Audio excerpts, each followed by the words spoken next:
زراعت کے لیے، اور اس کے بعد ان کا سفر بس کا ناہموار ہوا، جس سے انہیں پتہ لگ گیا کہ وہ جلد ہی سیون میں پہنچنے والے ہیں، جہاں پر یہ کچھ دیر کے لیے اپنے سفر کو روکیں گے تاکہ لال شہباز قلندر کے مزار پر حاضری دے سکیں۔ یہ سفر ناقابل فراموش تجربہ تھا،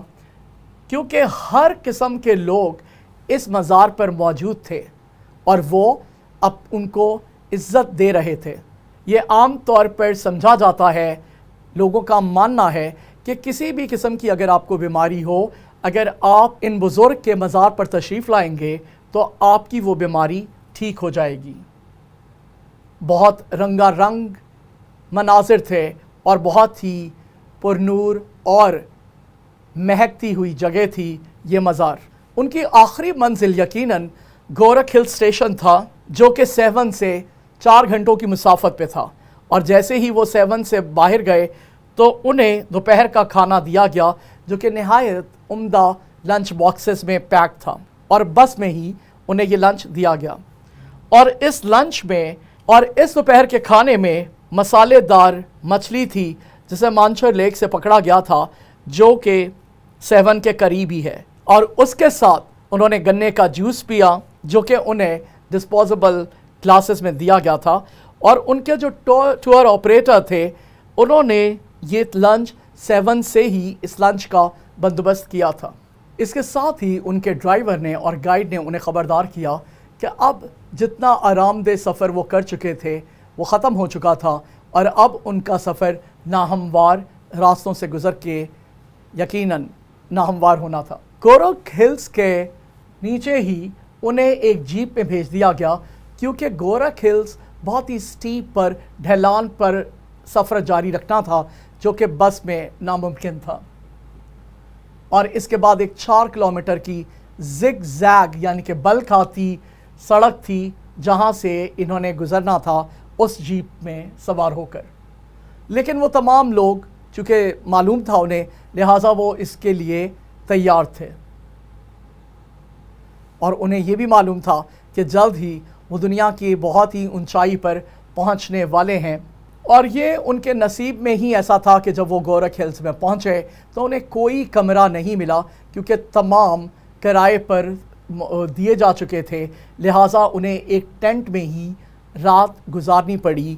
اور اس طرح سے وہ اپنی منزل مقصود گورکھ ہلز میں رات کے وقت پہنچ گئے۔ اور اب ہم دیکھیں گے کہ باقی گورکھ ہلز میں پہنچنے کے بعد انہوں نے اس میں قیام میں کیا کیا۔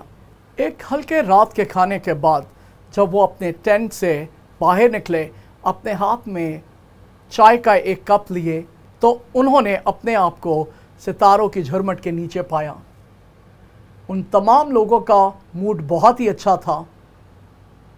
اور وہ مختلف قسم کی انہوں نے وہاں پہ ایکٹیویٹیز کی، بیت بازی کی، چائنیز وسپر کھیلا، اور اس کے ساتھ ساتھ انہوں نے ایک دوسرے سے بہت ہی مزاحیہ قسم کی کہانیاں شیئر کیں، اور ہر قسم کی بچکانہ کھیل کھیلی جو بھی ان کے اس وقت ذہن میں آیا۔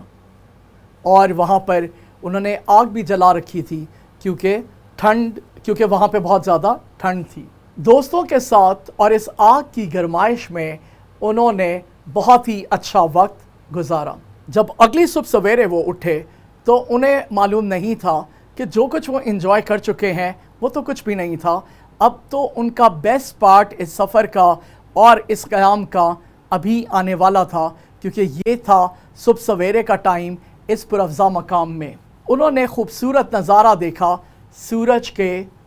طلوع ہونے کا، اور ایسا محسوس ہوا جیسے شاید وہ کسی مصور کی بنائی گئی شاہکار تصویر کو دیکھ رہے ہیں، جس میں عکس بندی کی گئی ہے سورج کے طلوع ہونے کے منظر کی۔ یہ نظارہ بہت ہی خوبصورت تھا کہ وہ بادلوں کو اپنے گرد تیرتا دیکھ سکتے تھے، انہیں چھو سکتے تھے، اور اس کے ساتھ ساتھ اور بہت زیادہ خوشبو بھی وہاں پہ تھی، اور انہوں نے ارد گرد دیکھا تو کچھ انہیں ایسے مویشی بھی نظر آئے جن کی آوازیں وہ سن سکتے تھے، جبکہ وہ اور مویشیوں کی انہیں آواز بھی سنائی دے رہی تھی جو کہ چر بھی رہے تھے وہیں پر۔ اور ان تمام چیزوں کے بعد اس خوبصورتی کے ساتھ ساتھ یہ بہت ہی پرکیف نظارہ تھا کہ وہ تیرتے ہوئے بادلوں کو دیکھ سکتے تھے اور چھو سکتے تھے۔ اس کے ساتھ ساتھ اس جگہ پہ انہیں بہت زیادہ خوشبو بھی آ رہی تھی مختلف قسم کے ہربس کی، اور جب وہ اس خوبصورت نظاروں میں کھوئے ہوئے تھے تو اچانک ایک بہت ہی خوبصورت آواز لوگوں کی سنائی دی جو کہ انہیں ان کی سالگرہ پر مبارک دے رہے تھے، ہیپی برتھ ڈے کہہ رہے تھے۔ اور جیسے ہی انہوں نے مڑ کے دیکھا تو انہیں اپنے والدین اور دوست نظر آئے جنہوں نے ایک بڑا سا کیک اٹھا رکھا تھا جس میں کچھ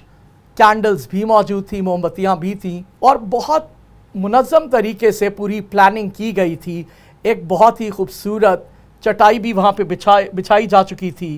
اور وہاں پر کیک کٹنگ کی گئی، اور اس سے ان کے والدین کی محبت میں مزید اضافہ ہوا ان تمام انتظامات کو دیکھ کر۔ کیک کٹنگ کے بعد انہوں نے حلوہ پوری کھائی، ان تمام لوگوں کے لیے موجود تھی۔ بہرحال سب سے بہتر چیز یہ تھی کہ یہ شروع سے لے کر اینڈ تک ایک بہت ہی بہترین قسم کا منصوبہ تھا ان کی سالگرہ کا۔ اپنے ناشتے کے بعد انہوں نے اپنا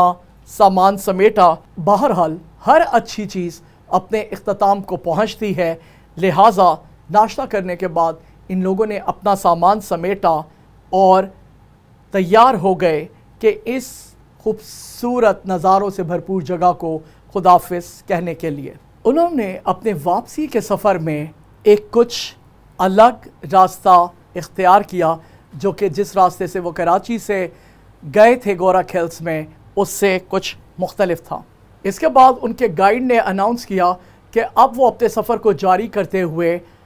اس دریائے سندھ کو عبور کریں گے اور اس کے دوسرے کنارے سے اپنے سفر کو جاری رکھیں گے۔ اور اب انہوں نے جب اپنے ارد گرد دیکھا تو انہیں نظر آیا کہ یہ علاقہ زیادہ سرسبز تھا۔ اس کے بعد وہ رکے کچھ دیر کے لیے کیونکہ روڈ سائڈ پہ کچھ ٹھیلے اور کچھ ایسی چیزیں تھیں جہاں سے کہ وہ تحائف خرید سکتے تھے، اور اس کے ساتھ ساتھ مٹیاری کے تاریخی شہر کو بھی کی جھلکیاں بھی دیکھ سکتے تھے جو تو کہ کچھ ہی فاصلے پر موجود تھا۔ اس سے پہلے گائیڈ نے یہ اناؤنس کیا تھا کہ وہ بھٹ شاہ کے قریب سے گزریں گے جہاں پہ دنیا کے عظیم ترین شاعر حضرت شاہ عبداللطیف بھٹائی رحمۃ اللہ علیہ کا مزار ہے، اور آخر کار حیدرآباد کے شہر سے ہوتے ہوئے وہ موٹر وے پہ آ گئے جہاں سے سفر کرتے ہوئے وہ کراچی میں پہنچے۔ یہ جرنی، یہ سفر ایک تحفہ تھا ان کے دوستوں کی طرف سے، اور اس میں انہیں بہت زیادہ تفریح ملی، بہت زیادہ مزہ آیا۔ مکمل طور پر یہ ایک ایسا تجربہ تھا جو کہ زندگی میں شاید انسان ایک بار ہی کر سکتا ہے۔ ابن بطوطہ کتنے صحیح تھے جب انہوں نے یہ فرمایا تھا کہ سفر انسان کو خاموش کر دیتا ہے اور اس کے بعد وہ انسان کو ایک سٹوری ٹیلر بنا دیتا ہے۔ جب آپ سفر کرتے ہیں تو اس کی رعنائیوں میں کھو جاتے ہیں، لیکن اس کے بعد ایسا وقت بھی آتا ہے جب آپ اس کے بارے میں کہانیاں لوگوں کو سناتے پھرتے ہیں۔ اگر آپ گورک ہلز نہیں گئے اس سے پہلے تو ضرور پلان کیجئے کہ آپ کو گورک ہلز میں بھی جانا ہے جو کہ سندھ ہی میں واقع ایک نہایت خوبصورت مقام ہے۔ ایک دفعہ اور پڑھیے، انجوائے کریں اس کہانی کو، اور اس کے بعد ان ایکسرسائزز کو کریں جس سے یہ معلوم ہوگا کہ کتنے اچھے طریقے سے آپ نے اس کو پڑھا اور سنا ہے۔ اپنا خیال رکھیے گا۔ Thank you very much.